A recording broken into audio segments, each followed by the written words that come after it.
നമസ്കാരം, എല്ലാവർക്കും xylem IAS സ്വാഗതം. ഞാൻ അക്ഷയ് ഷാജി.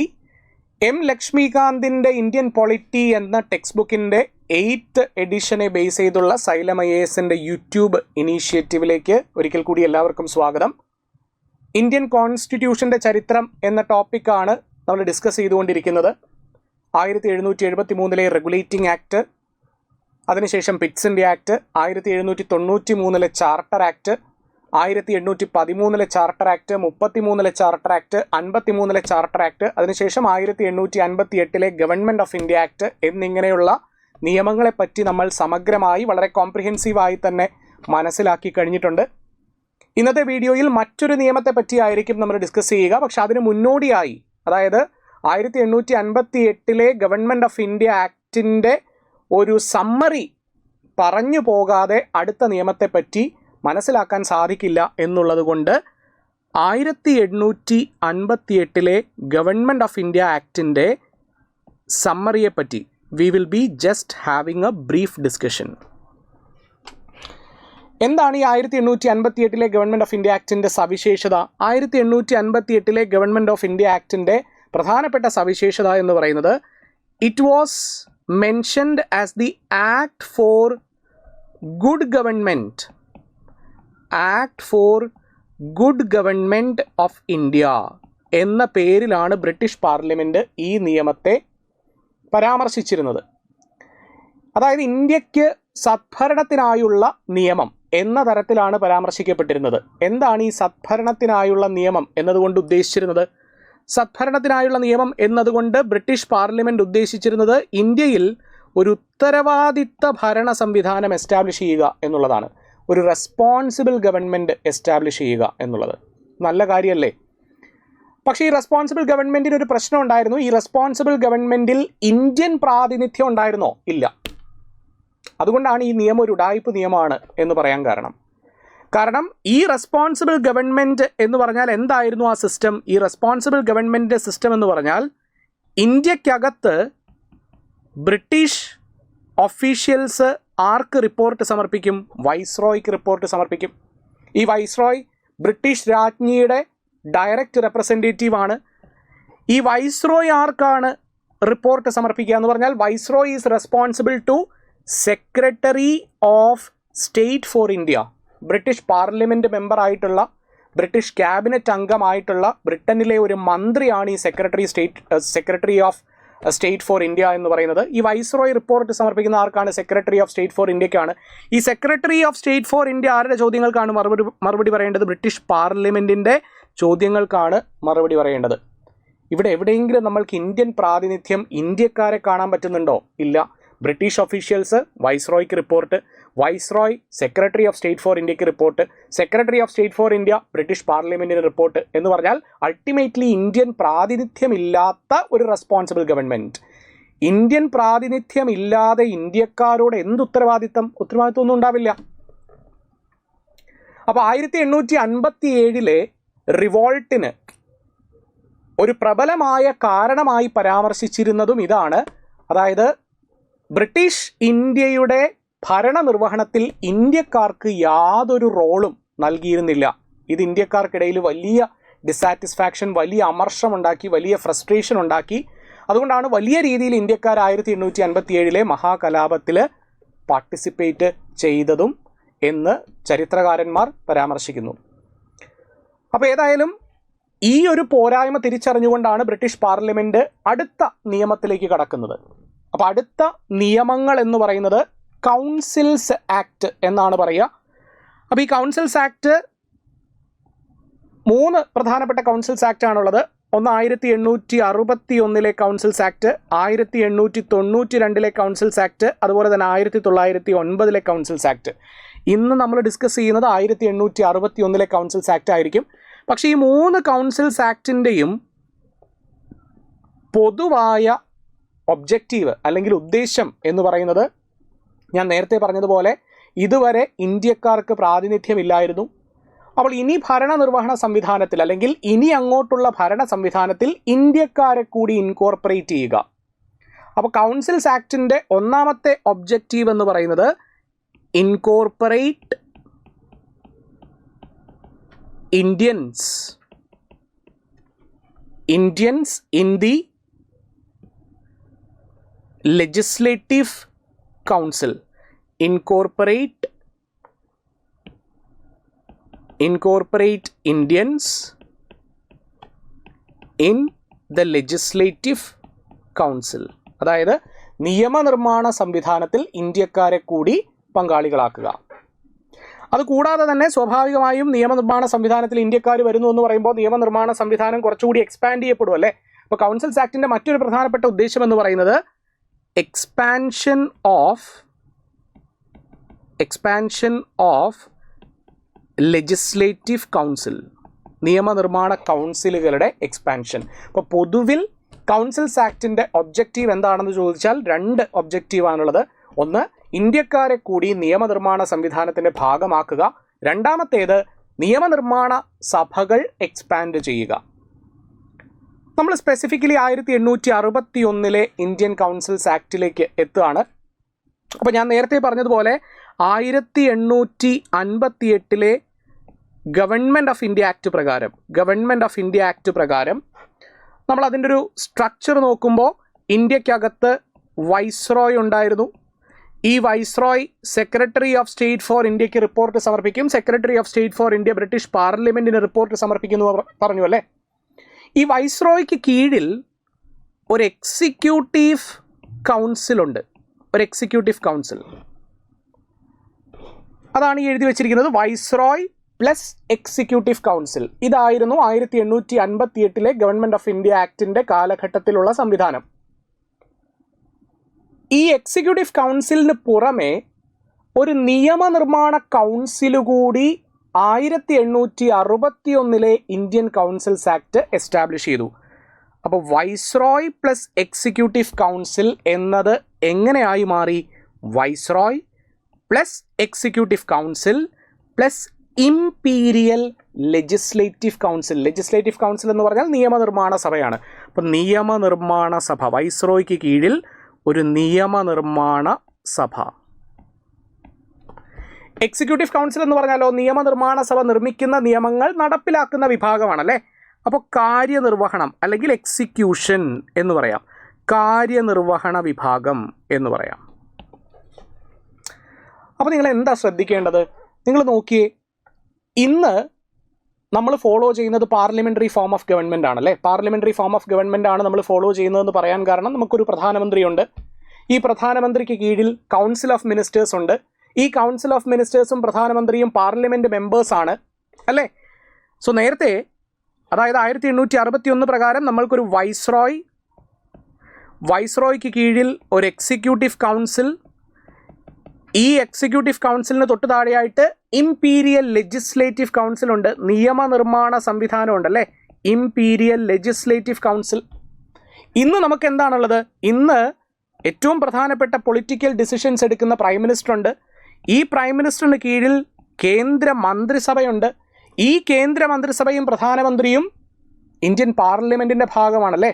അല്ലെങ്കിൽ പാർലമെൻറ്റ് നിർമ്മിക്കുന്ന നിയമങ്ങൾ നടപ്പിലാക്കുക എന്നുള്ളതാണ് പ്രധാനമന്ത്രിയുടെയും മന്ത്രിസഭയുടെയും കർത്തവ്യം. അപ്പോൾ പാർലമെൻ്റ് ഉണ്ട് എന്ന് പറഞ്ഞാൽ ഇന്നത്തെ പാർലമെൻ്ററി ഭരണ സംവിധാനം എന്ന ആശയം നമ്മൾക്ക് സുപരിചിതമാക്കി തന്ന നിയമം ഏതാണ്? That is the Indian councils act of 1861. അതുകൊണ്ടാണ് പല ബ്രിട്ടീഷുകാരും പറയുന്നത് പാർലമെൻറ്റിനെ പറ്റി, പാർലമെൻ്ററി ഭരണ സംവിധാനത്തെപ്പറ്റി, പാർലമെൻ്ററി ജനാധിപത്യത്തെപ്പറ്റി ബോധ്യമില്ലാതിരുന്ന ഇന്ത്യക്കാരെ എന്താണ് പാർലമെൻ്ററി ഭരണ സംവിധാനം എന്ന് പഠിപ്പിച്ചു കൊടുത്തത് ബ്രിട്ടീഷുകാരാണ്. ഇതൊരു പരിധിവരെ ശരിയുമാണ്.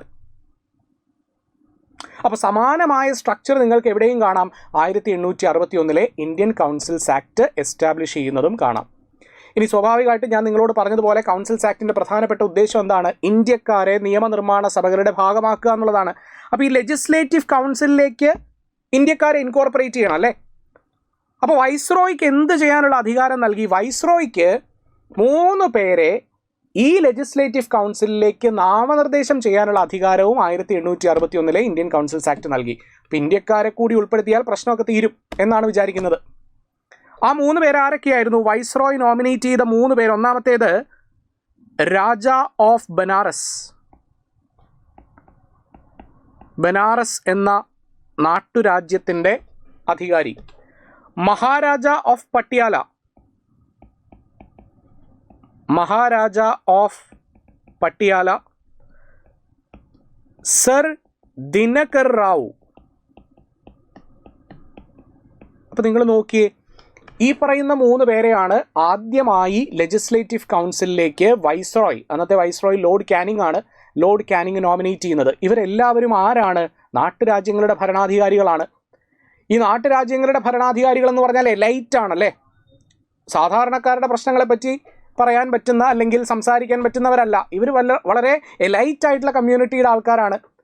പക്ഷെ ഒരു പ്രശ്നം ഉണ്ടായിരുന്നു, ഇവർക്ക് ഇംഗ്ലീഷ് ഭാഷ മര്യാദയ്ക്ക് സംസാരിക്കാൻ പോലും അറിയില്ലായിരുന്നു. അപ്പോൾ സാധാരണഗതിയിൽ ഇവർ നിയമനിർമ്മാണ സഭയിൽ എന്തെങ്കിലും കാര്യത്തെപ്പറ്റി അഭിപ്രായം ചോദിച്ചു കഴിഞ്ഞാൽ വൈസ്രോയ് എന്ത് പറയുന്നോ അതിന് സപ്പോർട്ട് കൊടുക്കുക എന്നുള്ളതായിരുന്നു ഇവരുടെ ഒരു രീതി എന്ന് പറയുന്നത്. അപ്പോൾ യഥാർത്ഥത്തിൽ ഇന്ത്യക്കാർക്ക് റെപ്രസെൻറ്റേഷൻ നൽകുക എന്ന ഉദ്ദേശം തന്നെ, അതിൻ്റെ ഉദ്ദേശം തന്നെ യഥാർത്ഥത്തിൽ നിറവേറ്റപ്പെട്ടില്ല എന്ന നിഗമനത്തിലേക്ക് എത്തേണ്ടതായിട്ട് വരും. ഏതായാലും 3 പേരെ നോമിനേറ്റ് ചെയ്തു വൈസ്രോയ് തൻ്റെ ലെജിസ്ലേറ്റീവ് കൗൺസിലിലേക്ക്, നിയമനിർമ്മാണ കൗൺസിലിലേക്ക്. അതാരൊക്കെയായിരുന്നു? Raja of Banaras, Maharaja of Patiala and sir Dinakar Rao. Now 1861 councils ആക്ടിൻ്റെ മറ്റൊരു പ്രത്യേകത, നമ്മൾ നേരത്തെ 1858 ഗവൺമെൻറ് ഓഫ് ഇന്ത്യ ആക്ടിനെ പറ്റി പറഞ്ഞു. വീണ്ടും 1858 തന്നെ തിരിച്ചു പോവുകയാണ്. 1858 സ്ട്രക്ചർ നിങ്ങളൊന്ന് നോക്കുക. വൈസ്രോയ്, ഈ വൈസ്രോയോടാണ് ബ്രിട്ടീഷ് ഒഫീഷ്യൽസ് റിപ്പോർട്ട് ചെയ്യേണ്ടത്, അല്ലെങ്കിൽ വൈസ്രോയ്ക്കാണ് റിപ്പോർട്ട് ചെയ്യേണ്ടത്. ആൻഡ് 1833 എന്തായിരുന്നു പ്രത്യേകത? 1833 ചാർട്ടർ ആക്ട് പ്രകാരം നമ്മൾക്കൊരു ഗവർണർ ജനറൽ ഓഫ് ഇന്ത്യ ഉണ്ടായിരുന്നു അല്ലേ, ഗവർണർ ജനറൽ ഓഫ് ഇന്ത്യ. ഈ ഗവർണർ ജനറൽ ഓഫ് ഇന്ത്യ ആണ് പിന്നീട് ആരായി മാറുന്നത്? വൈസ്രോയ് ആയി മാറുന്നത്. അപ്പോൾ 1833 പ്രത്യേകത, ഈ ഗവർണർ ജനറൽ ഓഫ് ഇന്ത്യക്കായിരുന്നു ബ്രിട്ടീഷ് ഇന്ത്യയുടെ പൂർണ്ണമായിട്ടുള്ള നിയമനിർമ്മാണ അധികാരം. കാരണം റെഗുലേറ്റിംഗ് ആക്ട് മുതൽ അങ്ങോട്ടുള്ള ഉദ്ദേശം എന്തായിരുന്നു? അധികാരം ഒരാളിലേക്ക് കേന്ദ്രീകരിക്കുക, അയാളെ കൺട്രോൾ ചെയ്യുക. അപ്പോൾ 1833 ചാർട്ടർ ആക്ടോടുകൂടി ഗവർണർ ജനറൽ ഓഫ് ഇന്ത്യയിലേക്ക് പൂർണ്ണമായിട്ടുള്ള അധികാരങ്ങൾ, നിയമനിർമ്മാണ അധികാരങ്ങൾ കേന്ദ്രീകരിക്കപ്പെട്ടു. അതായത് ബോംബെ, മദ്രാസ് പ്രൊവിൻസസിനൊന്നും നിയമനിർമ്മാണ സംബന്ധമായിട്ടുള്ള അധികാരങ്ങൾ ഇല്ലാതായി. മുഴുവൻ നിയമനിർമ്മാണ അധികാരവും ഈ ഗവർണർ ജനറൽ ഓഫ് ഇന്ത്യക്ക് കൊടുത്തു. പക്ഷെ ഇങ്ങനെ മുഴുവൻ നിയമനിർമ്മാണ അധികാരവും ഒരാളിലേക്ക് കേന്ദ്രീകരിക്കപ്പെടുന്നു എന്ന് പറഞ്ഞാൽ സെൻട്രലൈസ് ചെയ്യപ്പെടുന്നു. സെൻട്രലൈസേഷൻ ഇത് സക്സസ്ഫുൾ ആയിരുന്നോ? അല്ല. സക്സസ്ഫുൾ ആയിരുന്നെങ്കിൽ 1857 കലാപം ഉണ്ടാവില്ലായിരുന്നു. അപ്പോൾ നിങ്ങളൊരു പ്രോവർബിനെ പറ്റി കേട്ടിട്ടുണ്ടായിരിക്കും. സർക്കാരിയ കമ്മീഷൻ പരാമർശിച്ചിട്ടുള്ള ഒരു കാര്യമാണ്, over centralisation will lead to over blood pressure at the union level and anaemia at the periphery. അതായത് രക്തസമ്മർദ്ദം കൂടും കേന്ദ്രത്തിന്, കൂടുതൽ കേന്ദ്രീകൃതമായാൽ, ഭരണ സംവിധാനം കൂടുതൽ കേന്ദ്രീകൃതമായാൽ കേന്ദ്രത്തിന് രക്തസമ്മർദ്ദം കൂടുമെന്നും അതേപോലെ കൈകാലുകൾക്ക് പെരിഫറി അനീമിക് ആവും എന്നുമാണ്, അതായത് രക്തക്കുറവുണ്ടാവും എന്നുമാണ് പരാമർശിച്ചിട്ടുള്ളത്. അപ്പോൾ യഥാർത്ഥത്തിൽ ഈ സിസ്റ്റം ഒരു കൊളാപ്സ് ആവും, ഈ സിസ്റ്റം വീണു പോകും എന്നുള്ളതാണ് ഈ ഓവർ സെൻട്രലൈസേഷൻ്റെ ഒരു പ്രശ്നം എന്ന് പറയുന്നത്. അതുകൊണ്ട് തന്നെ 1857 കലാപം ഉണ്ടാകുന്നു. ഈ സെൻട്രലൈസേഷൻ ഒരു പാളിച്ചയാണ്, ഒരു വീഴ്ചയാണ് എന്ന് മനസ്സിലാക്കുന്നു. അങ്ങനെയാണ് ബ്രിട്ടീഷ് പാർലമെൻറ്റ് എന്ത് തീരുമാനിക്കുന്നത്? ഓക്കെ, ഈ ഗവർണർ ജനറലിൻ്റെ കൈകളിലിരിക്കുന്ന ഈ അധികാരം, ഗവർണർ ജനറൽ എന്ന് പറഞ്ഞാൽ പിന്നീട് വൈസ്രോയ് ആയി മാറി എന്ന് പറഞ്ഞാൽ വൈസ്രോയുടെ കയ്യിലിരിക്കുന്ന ഈ അധികാരം എന്ത് ചെയ്യാം? ഈ അധികാരം തിരിച്ചു നൽകി തുടങ്ങാം എന്ന് പറഞ്ഞാൽ ബോംബെ, മദ്രാസ് പ്രൊവിൻസസിന് നിയമനിർമ്മാണ അധികാരം റിട്ടേൺ ചെയ്തു തുടങ്ങാം എന്ന് പറഞ്ഞാൽ നേരത്തെ സെൻട്രലൈസേഷൻ ആരംഭിച്ച് അത് പൂർത്തീകരിച്ചു, ഇപ്പോൾ ഡീസെൻട്രലൈസേഷൻ ആരംഭിക്കുകയാണ്. അതുകൊണ്ടാണ് ട്രയൽ ആൻഡ് എറർ മെത്തേഡാണെന്ന് പറയുന്നത്. തിരിച്ചു കൊടുക്കുകയാണ്. ആദ്യം അധികാരമെല്ലാം ഒരാളിലേക്ക് കേന്ദ്രീകരിക്കാൻ ശ്രമം നടത്തി, ഇപ്പോൾ അധികാരം എല്ലാം തിരിച്ചു കൊടുക്കുകയാണ്. അപ്പോൾ സെൻട്രലൈസേഷൻ്റെ തുടക്കം, കേന്ദ്രീകൃത ഭരണത്തിൻ്റെ തുടക്കം 1773 റെഗുലേറ്റിംഗ് ആക്ടിലാണ്. കേന്ദ്രീകൃത ഭരണം അവസാനിക്കുന്നത് അല്ലെങ്കിൽ കംപ്ലീറ്റ് ചെയ്യപ്പെടുന്നതോ 1833 ചാർട്ടർ ആക്ടിലാണ്. ഇനി ഡീസെൻട്രലൈസേഷൻ, വികേന്ദ്രീകരണം, തൻ്റെ കയ്യിലുള്ള അധികാരം തിരിച്ചു നൽകി തുടങ്ങുന്നത് 1861 കൗൺസിൽസ് ആക്ടിലൂടെയാണ്. അപ്പോൾ അതുകൊണ്ടാണ് ബിഗിനിങ് ഓഫ് ഡീസെൻട്രലൈസേഷൻ എന്ന് മെൻഷൻ ചെയ്തിട്ടുള്ളത്. മനസ്സിലായി എന്നാണ് വിശ്വസിക്കുന്നത്. ബിഗിനിങ് ഓഫ് ഡീസെൻട്രലൈസേഷൻ എന്ന് പറഞ്ഞാൽ legislative powers were given back to Bombay and Madras എന്ന് പറഞ്ഞാൽ ബോംബെ മദ്രാസ് പ്രൊവിൻസസിന് നിയമനിർമ്മാണ അധികാരം തിരിച്ചു നൽകി തുടങ്ങി. അതുകൂടാതെ കൗൺസിൽസ് ആക്ടിൻ്റെ പ്രധാനപ്പെട്ട ഉദ്ദേശം എന്ന് പറയുന്നത് ലെജിസ്ലേറ്റീവ് കൗൺസിലുകളെ കൂടുതൽ ശാക്തീകരിക്കുക എന്നുള്ളതായിരുന്നു അല്ലേ. അപ്പോൾ അതിൻ്റെ ഭാഗമായിട്ട് പുതിയ ലെജിസ്ലേറ്റീവ് കൗൺസിലുകൾ ചില പ്രൊവിൻസസിന് വീണ്ടും എസ്റ്റാബ്ലിഷ് ചെയ്ത് നൽകി. Bengal, north western frontier province and Punjab, ഈ പ്രൊവിൻസസിന് പുതുതായി ലെജിസ്ലേറ്റീവ് കൗൺസിലുകൾ എസ്റ്റാബ്ലിഷ് ചെയ്ത് നൽകുക കൂടി ചെയ്തു. അപ്പോൾ പ്രധാനമായും കൗൺസിൽസ് ആക്ടിൻ്റെ ഉദ്ദേശം എപ്പോഴും മനസ്സിലുണ്ടായിരിക്കുക. ഇത് കൂടാതെ വൈസ്രോയ് ലോർഡ് കാനിങ് ആണ്. ഈ ലോർഡ് കാനിങ് വൈസ്രോയ് ആയിരുന്ന സമയത്താണ് ഓർഡിനൻസ് പുറത്തിറക്കാനുള്ള അധികാരം വൈസ്രോയ്ക്ക് ബ്രിട്ടീഷ് പാർലമെൻറ്റ് നൽകുന്നത്. ഓർഡിനൻസ് എന്ന് പറഞ്ഞാൽ താൽക്കാലിക നിയമങ്ങളാണല്ലേ. അത്യാഹിത സാഹചര്യങ്ങളിൽ അല്ലെങ്കിൽ അടിയന്തര സാഹചര്യങ്ങളിൽ ഇന്നത്തെ രാഷ്ട്രപതിക്കും ഗവർണർക്കും പാർലമെൻറ്റിൻ്റെ അപ്രൂവൽ ഇല്ലാതെ തന്നെ ഒരു നിയമനിർമ്മാണ പ്രതിസന്ധി അല്ലെങ്കിൽ ഒരു നിയമത്തിൻ്റെ അത്യാവശ്യം വരികയാണെങ്കിൽ പുറത്തിറക്കാൻ പറ്റുന്ന നിയമങ്ങളാണ്, താൽക്കാലിക നിയമങ്ങളാണ്. പിന്നീട് ബ്രിട്ടീഷ് പാർലമെൻറ്റ് അല്ലെങ്കിൽ പിന്നീട് പാർലമെൻറ്റ് അല്ലെങ്കിൽ സംസ്ഥാന നിയമസഭ അത് പാസ്സാക്കി അംഗീകരിക്കുകയും വേണം. പക്ഷെ തൽക്കാലത്തേക്ക് നിയമത്തിൻ്റെ അഭാവമുണ്ടെങ്കിൽ ഇപ്പോൾ ഇന്ത്യൻ രാഷ്ട്രപതിക്കും ഗവർണർക്കും ഓർഡിനൻസ് പുറത്തിറക്കാം. അതും വളരെ അടിയന്തരമായിട്ടുള്ള സാഹചര്യമാണെങ്കിൽ. കാരണം യഥാർത്ഥത്തിൽ നിയമം നിർമ്മിക്കേണ്ടത് നിയമനിർമ്മാണ വിഭാഗമാണ്. ആ നിയമനിർമ്മാണ വിഭാഗത്തിന് സമ്മേളനം ചേരാൻ പറ്റാത്ത സാഹചര്യമാണെങ്കിലോ കോവിഡ് പോലുള്ളൊരു സമയമാണെങ്കിലോ അങ്ങനെയാണെങ്കിൽ രാഷ്ട്രപതിക്കോ ഗവർണർക്കോ എന്ത് ചെയ്യാം? ഓർഡിനൻസ് പുറത്തിറക്കാം. അതിന് സമാനമായി ഈ ഓർഡിനൻസ് പുറത്തിറക്കാനുള്ള ഇവരുടെ അധികാരങ്ങളുടെ വേരുകൾ തേടിപ്പോയി കഴിഞ്ഞാൽ അത് എവിടെ ചെന്ന് നിൽക്കും? 1861 കൗൺസിൽസ് ആക്റ്റിൽ ചെന്ന് നിൽക്കും. അപ്പോൾ 1861 കൗൺസിൽസ് ആക്റ്റാണ് യഥാർത്ഥത്തിൽ വൈസ്രോയ്ക്ക് താൽക്കാലിക നിയമങ്ങളായ ഓർഡിനൻസ് അടിയന്തര സാഹചര്യങ്ങളിൽ പുറത്തിറക്കി നിയമനിർമ്മാണ സംബന്ധമായ പ്രതിസന്ധി പരിഹരിക്കാനുള്ള അവകാശം നൽകിയത്. ഇത് കൂടാതെ നിങ്ങളൊരുപക്ഷെ പോർട്ട്ഫോളിയോ സിസ്റ്റം എന്ന് കേട്ടിട്ടുണ്ടായിരിക്കും. ഈ പോർട്ട്ഫോളിയോ സിസ്റ്റം ഇൻട്രൊഡ്യൂസ് ചെയ്യപ്പെടുന്നത് 1859 ലോർഡ് കാനിങ് തന്നെയാണ്. ഈ പോർട്ട്ഫോളിയോ സിസ്റ്റത്തിന് നിയമപരമായി അംഗീകാരം ലഭിക്കുന്നത്. ഒരു നിയമത്തിലൂടെ അംഗീകാരം ലഭിക്കണ്ടേ? ആ നിയമം ഏതാണ്? It is the Indian councils act of 1861. Portfolio system എന്ന് പറഞ്ഞാൽ ഈ എക്സിക്യൂട്ടീവ് കൗൺസിലുണ്ട് അല്ലേ, വൈസ്രോയ്ക്ക് കീഴിൽ എക്സിക്യൂട്ടീവ് കൗൺസിലുണ്ട്. ഈ എക്സിക്യൂട്ടീവ് കൗൺസിലിലെ മെമ്പേഴ്സിന് ഓരോ ഡിപ്പാർട്ട്മെൻറ്റിൻ്റെ ചാർജ് കൊടുക്കുക എന്ന് പറഞ്ഞാൽ ഡിപ്പാർട്ട്മെൻ്റലൈസേഷൻ. നമ്മളിപ്പോൾ മന്ത്രിമാർക്ക് വിദേശകാര്യം, ആഭ്യന്തരം അല്ലെങ്കിൽ പ്രതിരോധം എന്നൊക്കെ പറഞ്ഞ് ഓരോ പോർട്ട്ഫോളിയോ കൊടുക്കില്ലേ? അതേപോലെ ഈ സിസ്റ്റത്തിൻ്റെ ആരംഭം എവിടെ നിന്നാണ്? It is from the councils act of 1861. Fine. അപ്പോൾ ലോർഡ് കാനിങ് ആണ് ഈ പോർട്ട്ഫോളിയോ സിസ്റ്റം എന്നുള്ളത് ഇൻട്രൊഡ്യൂസ് ചെയ്യുന്നത്. ഇത് കൂടാതെ വൈസ്രോയ്ക്ക് റൂൾസ് ഓഫ് ബിസിനസ് ഫ്രെയിം ചെയ്യാനുള്ള അധികാരം കൂടി 1861 കൗൺസിൽസ് ആക്ട് നൽകുന്നുണ്ട്. അതായത് ഇന്ന് ഇന്ത്യൻ രാഷ്ട്രപതിക്ക് ആർട്ടിക്കിൾ 77 പ്രകാരം ഒരു പദ്ധതി എങ്ങനെ എഫിഷ്യൻ്റായി ജനങ്ങളിലേക്ക് എത്തിക്കണം എന്നുള്ളതിനെ സംബന്ധിച്ച് ചില ചട്ടങ്ങൾ രൂപീകരിക്കാനുള്ള അധികാരമുണ്ട്. അപ്പം അതേപോലെ അന്ന് വൈസ്രോയ്ക്ക് ഇത്തരം ചട്ടങ്ങൾ രൂപീകരിക്കാനുള്ള അധികാരം കൂടി 1861 കൗൺസിൽസ് ആക്ട് നൽകിയിരുന്നു. So this is what you need to understand about the Indian councils act of 1861. അടുത്ത വീഡിയോയിൽ നമ്മൾക്ക് 1892 കൗൺസിൽസ് ആക്ടിനെ പറ്റി ഡീറ്റെയിൽഡായി ഡിസ്കസ് ചെയ്യാം.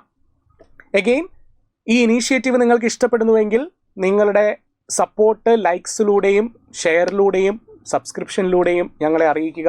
നിങ്ങളുടെ അഭിപ്രായങ്ങൾ കമൻറ്റ് ബോക്സിൽ രേഖപ്പെടുത്തുക.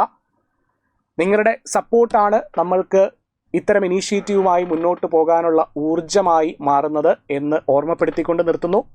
Thank you very much. Will see with a new topic. Till then take care. Good by.